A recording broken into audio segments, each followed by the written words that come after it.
भगवत प्रसाद की महिमा। भगवान को भक्ति पूर्वक अर्पित किए हुए पत्र, पुष्प, फल, जल आदि की प्रसाद संज्ञा होती है। भगवत अर्चन करते समय प्रभु को समर्पण किया हुआ प्रत्येक पदार्थ भगवान की साकार बनी हुई प्रत्यक्ष कृपा ही है। इसी दृढ़ भावना से उसका ग्रहण सेवन करना चाहिए। प्रसादो अनुग्रह, प्रसादस्तु प्रसन्नता, प्रसन्नस्य भाव प्रसाद आदि का यही तात्विक अर्थ है, क्योंकि भगवत प्रसाद स्वयं भगवत रूप ही होता है।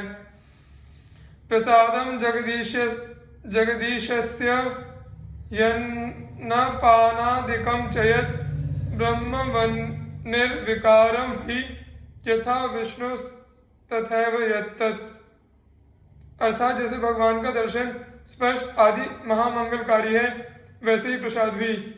परम वैष्णव संत श्री भगवत रसिक जी महाराज कहते हैं, यह दिव्य प्रसाद प्रिया प्रिय को दर्शत ही मनमोद बढ़ावत, परसत पाप हरत ही को पावत परम प्रेम उपजावत, भूलवत भाव पुरुषतीय को भगवत रसिक भावतो भूषण तीक्षण होत युगल जिय को।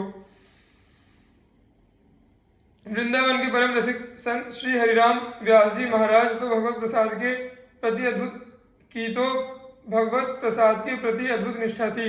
वे कहते थे, हमारी जीवन मोरी प्रसाद, अतुलित महिमा कहत भागवत मेटत सब प्रतिवाद। जो शठ मास व्रतनी कीने फल, सो एक सीथ के स्वाद।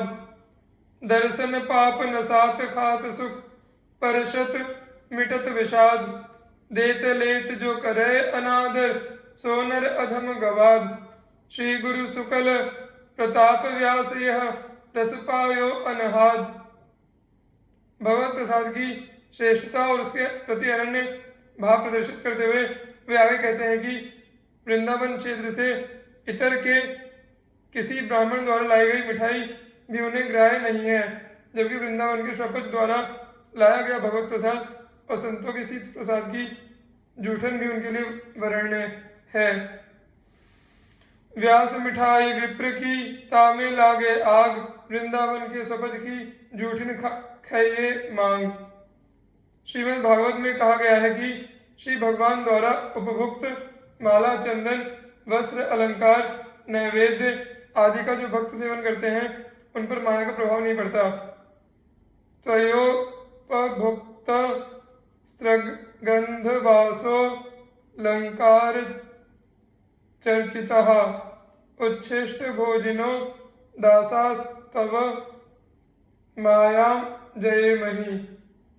इसी प्रकार भगवत प्रसाद की महिमा का वर्णन करते हुए पद्म पुराण में कहा गया है कि जो भगवान के सम्मुख निवेदित तुलसी मिश्रित और विशेष रूप से चरणामृत से भीगे हुए नैवेद्य अन्न को नित्य खाता है, वह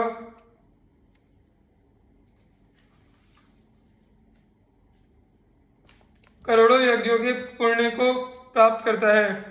नैवेद्यमन्नम तुलसी विमिश्रम विशेषतः पाद जलेन सिक्तम, योष्णाति नित्यम पुरतो मुरारे प्राप्नोति यज्ञायुतकोटि पुण्यम।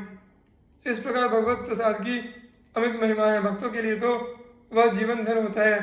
तभी तो कहा जाता है, जगन्नाथ का भात जगत पसारे हाथ।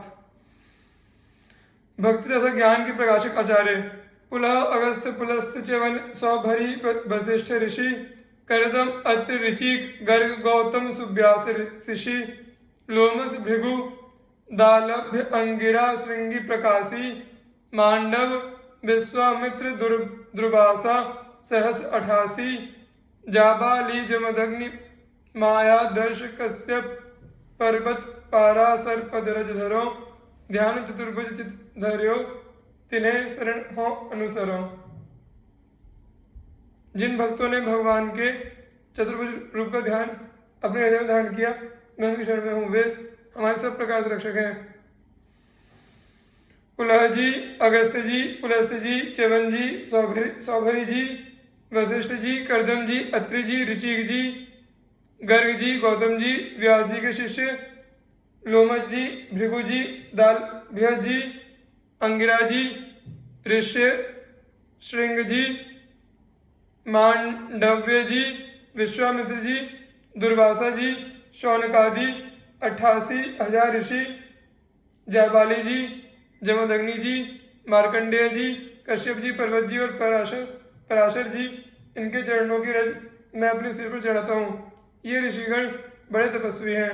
मोह रूपी अंधकार को दूर करने के लिए सदा भक्ति का प्रकाश करते रहते हैं।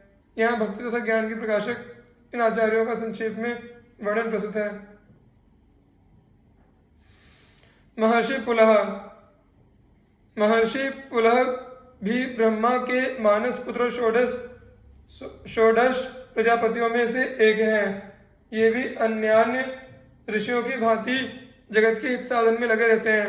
इन्होंने अपने पिता ब्रह्मा जी की आज्ञा से दक्ष प्रजापति की और महर्षि कर्दम की कन्याओं को पत्नी रूप से ग्रहण करके सृष्टि की वृद्धि की।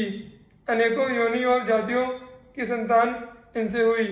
इन्होंने महर्षि सनंदन की शरण ग्रहण करके संप्रदाय की रक्षा करते हुए तत्व ज्ञान का संपादन किया और फिर अपने शरणागत जिज्ञासु गौतम को उसका दान करके जगत में उसका विस्तार किया।